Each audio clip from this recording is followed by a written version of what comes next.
ग्रस्तात।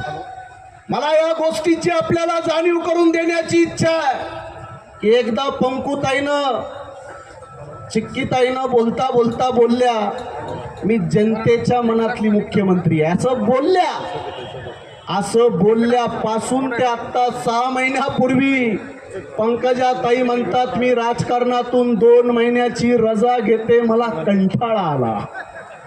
पंकजाताई, तुम्ही साधं मुख्यमंत्री मनातली घोषणा केली आणि तुमचं 5 वर्ष भारतीय जनता पार्टीनं शोषण केलं, तुम्हाला गुडघ्यावर टेकवायला मजबूर केलं, तुम्हाला राजकारणातून 2 महिन्याची रजा घेण्याची इच्छा व्यक्त करावी लागली। मी आपल्या उपस्थित जनतेलाही विनंती करतोय की यांच्याजवळ यांच्या वडिलांनी गोपीनाथ मुंडे साहेबांनी उभा केलेला वैद्यनाथ साखर कारखान्याला